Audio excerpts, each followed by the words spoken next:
15 and a half and 15. Moore lands a solid left, and Mike White goes down less than a minute into the... Let's get ready to rumble! 10 rounds of boxing. This is in the heavyweight division. Introducing first, fighting out of the red corner. He's wearing the white trunks with black trim and weighs 275 pounds. His professional record, 26 victories with 19 KOs against 10 defeats and 1 draw. Ladies and gentlemen, from Houston, Texas, introducing Mike White.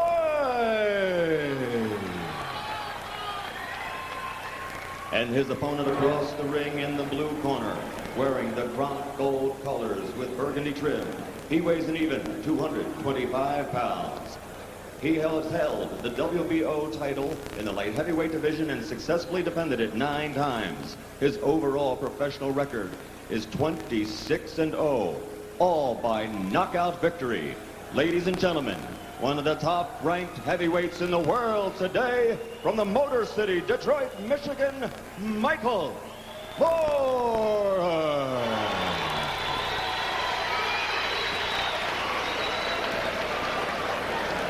You're the chief second? Yes, sir. You're the chief second, Manny? Okay, gentlemen, I've given your instructions prior to this fight in your respective dressing rooms. Obey my commands at all times. Give me complete cooperation. Give me a clean fight. Good luck.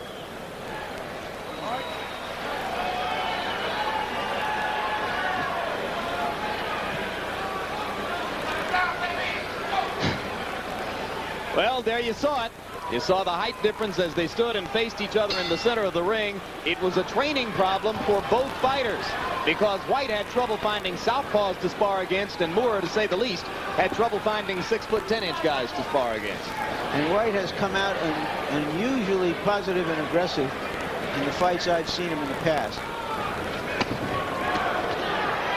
And White is the aggressor in the early moments. You didn't expect that. He is known as a defensive fighter who likes to let his opponent come to him. He's wearing tennis shoes, George Foreman. Do you suppose his feet are too big for regular boxing shoes? You would think so, but Lennox Lewis' feet are actually bigger, and he had a pair of boxing shoes on. Yeah, maybe White just doesn't have the resources to get a hold of boxing shoes that big. Lewis's, of course, may be custom made. Both are about 15 and a half and 15. Moorer lands a solid left, and Mike White goes down less than a minute into the fight. There's that left hand you talked about. Well, 7 of his previous knockouts have been with his left hand, while everybody was worrying about the right hand. He's hurt. There's no doubt about it. Yeah, maybe White was looking for the right, too. I don't think White wanted to go on. I thought I saw a spotted owl fly out of his hair there, George, seeing that timber fall down. Does that make it an environmental disaster if he's finished here? I can tell you this. Moore is a good puncher, but he isn't the best finisher in the world. He can knock you down, but it's not the easiest thing to finish these big guys off. Well, now White is going to grab him around the shoulders and make it awfully hard for Moore to punch up. This is the time for Moore to go to the body, right, George? That's right, go to the body, and at the same time, the big guy should hold on. Hold on. So we're all watching the right hand. It was the perfect left cross that put Mike White on the canvas. And Moore continues to land the left. If he survives this round, I can tell you Moore may have a rough night on his hand. The big guys always had everything but inspiration. Remember, his parents brought him up to be everything but aggressive. Well, he was a Jehovah's Witness as a child. Quite a personality transformation for a Jehovah's Witness to become an aggressive boxer. But I can tell you this, he's got all the tools, the proper reach, the proper size, but inspiration comes in odd sizes. Now, he should say to himself, Moore has done everything in the world to me, and I'm still standing. No, that's not what he's saying, though, George. He's saying, somebody get me out of here. Mike White is again in serious trouble as round 1 comes to a close. Let him go.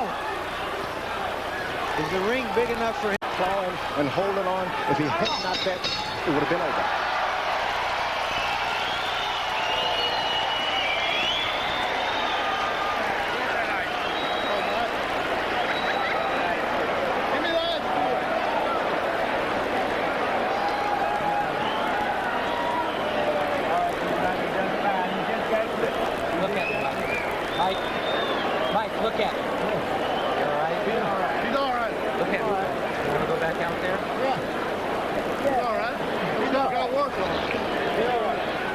see how that right hand kept way low. Moore came straight over with it. And White is standing in an awkward position. Southpaws. Perfect position. Worried about that right hand.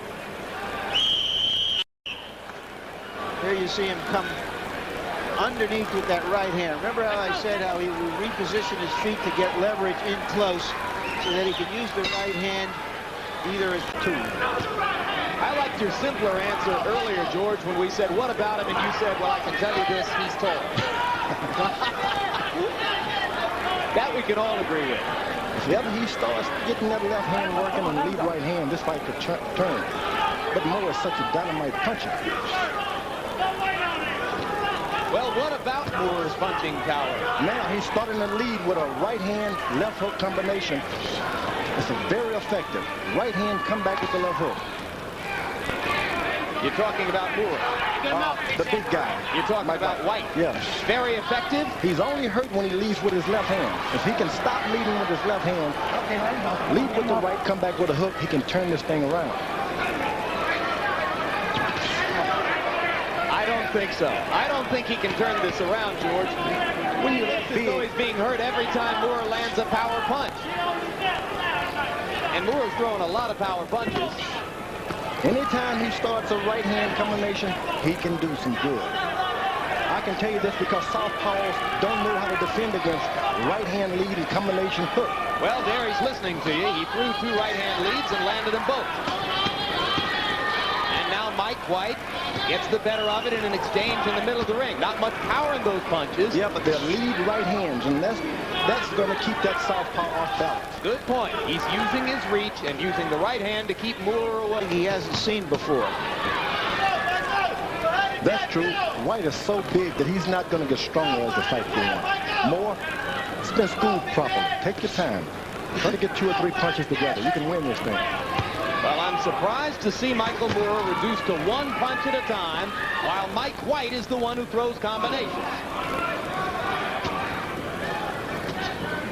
I think Mike White, he wanted to win, but he didn't prepare. He didn't come in his career early on thinking I'm going to be heavyweight champ of the world. You get in these kind of fights, you have to dig down deep. Sometimes it's not there. The physical ability is there, but the desire, it's not there. He's got everything. A low blow, and White is bound to be a veteran at taking that kind of stuff, but this one hurts. So, a momentary rest now for Mike White. Courtesy of referee Toby Gibson, and now they resume action in round 4.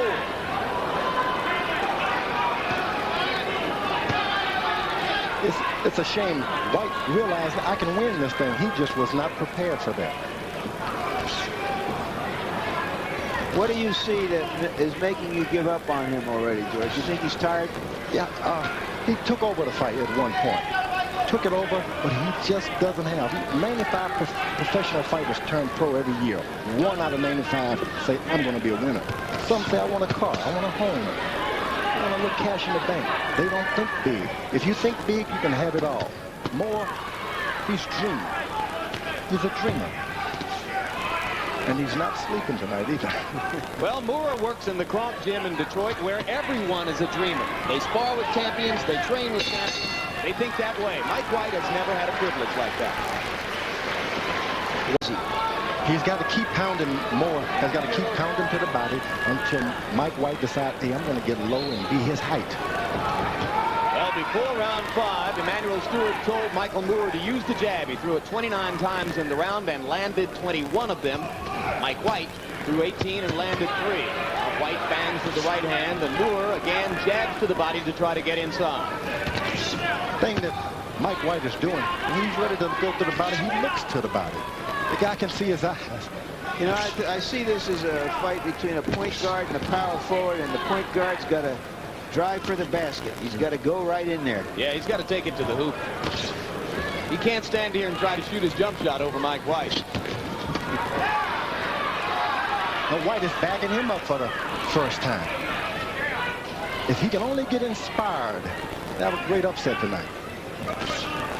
But not overly inspired because Moore can hit so hard. George, you want to take off the earphones and jump over there in the corner between rounds? It would be interesting. It always Good left, right to the body. More interesting than the fight right now, I'd have to say. Moore is starting to jab to the body, which is a great thing to do, man, to take some of the power away from this guy in the last couple of rounds. He only had 4 more rounds to do his deal. another tactical battle. Who was it who said at the beginning of the evening we were going to see 2 knockouts? I don't know. It must have been some guy outside. An interloper. Moore is not out of this fight. He can still get a good knockout. Jim, I said. Eyes of the always unpredictable Vegas judges. I can tell you this. Moore is from Detroit. He's trying to be another Joe Louis, but Larry Merchant told me something I never had heard before, that Joe Louis had decisions before he became heavyweight champion. Well, and afterwards, George. And nobody's aware that sometimes you don't try to knock him out. Just go out there and win that fight.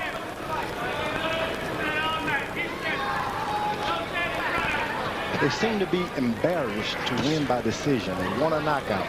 Moore's never had a decision. 26 professional fights, 26 knockouts. We mentioned.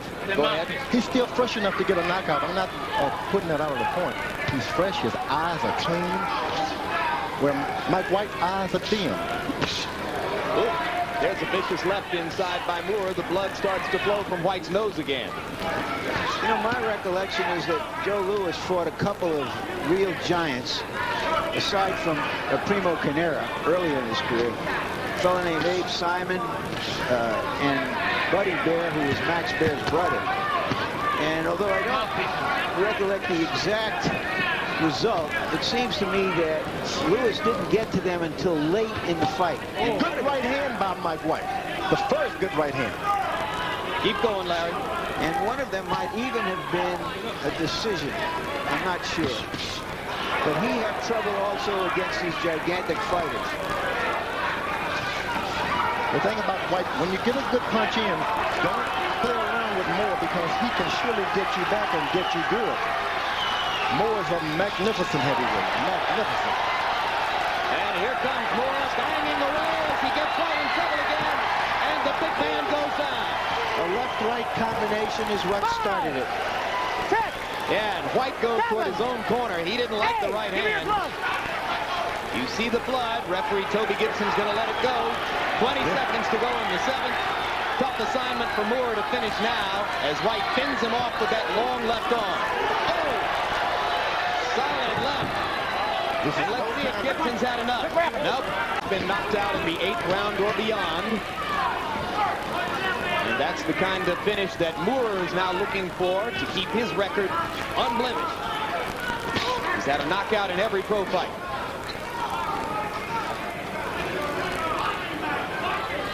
Now, big Mike White is having a lot of trouble now with his vision, of course. And there's breathing in his vision. That could be a lot of trouble. And Moore smartly goes to the body a bit. Yeah, but one punch at a time. The guy's so far away after you land that first punch.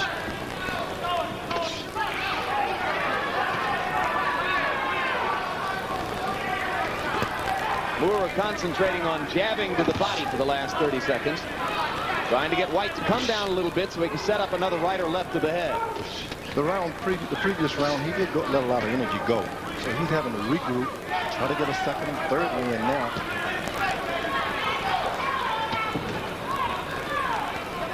There have been 2 knockdowns in the fight. They were in the 1st and 7th rounds. In both instances, Moore put the big man, Mike White, on his back. And Mike White turns around and fights southpaw. Look at this, George. And I can tell you, he can do a lot better if he just go on and lead with that right. But by standing in that position, he gives Moore another fight. He went 10 against Levi Billups. Moore has never completed a professional fight, all knockouts before now. He's got 1 minute to try to keep that streak alive. And right now, he's having to reach up so much. It's like climbing stairs with your hand. You're tired. So there's no need in a trainer telling you to go out, do it all. It's not going to happen. Look at your man. He's having to reach up too much. Last round, gentlemen. Good double right hand, Michael Moore. That's the right hand Larry Merchant talked about before the fight. The ability to jab, then hook quickly. If White can just realize he's not a sparring partner now, he's a fighter. He can win the whole thing. He can be champion of the world. Just go get it. No, Mike White can't be champion of the world, George. No way, okay? Oh. It's beautiful for you to say it, okay? We love your heart, but it's just not true. Give him high marks as for Levi Phillips for staying in there against a superior, younger, quicker fighter. Saved by the bell. Now, wait a minute. Harold. It's over. You can be saved by the bell in the last round. The fight is over. Absolutely right. Saved by the bell. No knockout. What a great fight. You like it, What huh? dramatics. So Michael Moore comes to our table and looks down at us and says, what do you think? He scored the third knockdown of the bout just as the final bell sounded.